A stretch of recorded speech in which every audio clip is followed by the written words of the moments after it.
welcome back to my channel. My name is Leah if you guys are brand new, and if you guys want to be a part of the Blushers family, all you have to do is hit the subscribe button down below, and that way you will be notified when I put out brand new videos. So on to today's video. I'm really excited because I haven't done a DIY room decor video in so long, and that used to be one of my favorite videos that I would put out like on the regular. So I'm so glad to be bringing this back on my channel. So I'm going to be showing you guys 3 different decor items that you can make for your bedroom or really any room in the house. And all 3 DIYs are kind of bohemian, and I just wanted to kind of focus on that because I'm currently redoing my office right now. And if you guys checked out my house tour, I will leave that link below in case you didn't see it. But I showed you guys my office space, and right now I'm like currently redoing it like crazy because I'm going to be kind of turning it more into like a bohemian style, and before it was like totally not. So I'm definitely wanting to do some DIYs to save money, and I figured I should film it in the process. So if you guys are interested in making some really cute bohemian decor, then go ahead and keep on watching. So for this first DIY, you'll need a wicker basket, some tape, white paint, and a brush.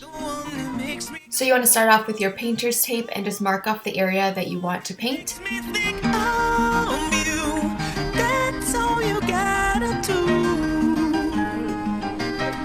So once it's all taped down, you're ready to paint, and I just use the Martha Stewart's chalk paint. That way it gives it a nice, like, I guess, chalk finish and just a matte finish. So I just went ahead and painted the entire bottom white.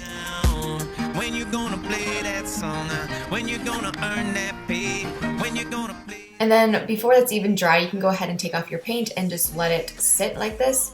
And I decided to go ahead and paint the handles as well. I wasn't gonna do this originally, but I just think it adds a little bit more to the basket.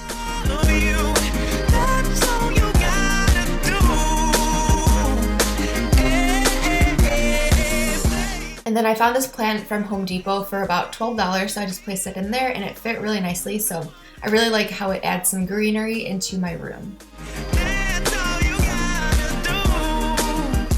For this next DIY, you'll need some rope, some wooden beads, and a plant. So I'm starting off with the rope, and I'm just kind of measuring out a really long piece. I didn't measure it out or anything, I'm just doing a really long piece, and then I'm going to be needing 8 of these, so I'm just kind of measuring them out with my hands and then cutting the ends.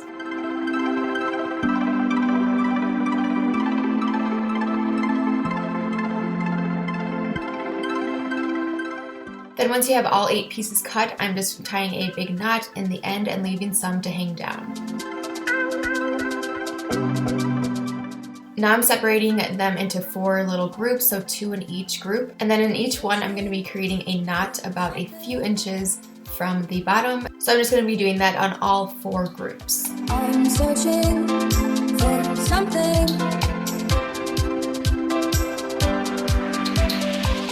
Now I'm going to be adding a bead to each of the group, just 1 per group, and then I'm going to be tying it off. And it's a little bit confusing, but if you just watch what I'm doing, it's not too complicated. I don't like them innocent, I don't want no face flash, want them wearing leather bag and let me be your taste test. I like the sad eyes, bad guys. And I was looking up a bunch of different tutorials on these macrame hanging plant things, and there were some really complicated ones. So I just kind of made my own design, and I think it turned out really cute. So yeah, I definitely recommend doing this because, at least to start off with, because the other ones are really complicated. Then once all the beads are in place, you can take 1 from each group and tie a knot into that. So you can kind of see what I'm doing, just taking 1 string from one group and 1 string from the neighboring group and tying those in a knot. And then you're done. You can place in your plant and then tie a big knot above the plant. Then lastly, I just tied another knot all the way at the top so that it's easier to hang.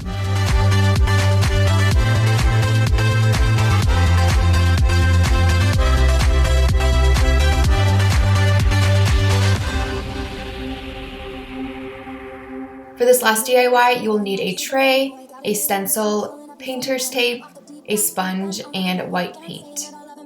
So you want to start off by taking your stencil and placing it into the middle of your tray. And by the way, I got my tray from Goodwill, but you can pretty much find these anywhere. And then I'm just stamping on my white paint, and also the stencil is from Hobby Lobby, just side note. And I definitely recommend using this kind of sponge so that it doesn't bleed through, because if you use a brush, it might bleed through the stencil. Then once that's done, before it's even dry, you can take off your painter's tape and then reveal your stencil and let it dry completely. Back the river, let me look in your eye. Oh, back the river so wide. Stop running and she really hot. Oh, back, oh, back. So I really hope you guys enjoyed that video. I can't wait to show you guys my office when it's all the way complete. I will definitely be doing a tour of it. But in the meantime, you guys can check out my Instagram because I do post some little sneak peeks of my office in there if you guys want to go check it out. It's just Keep Calm and Blush On, and I will leave it linked below. But that is basically it. I love you guys so much, and I will see you in my next video. Peace. My name's Blurry Face and I care what you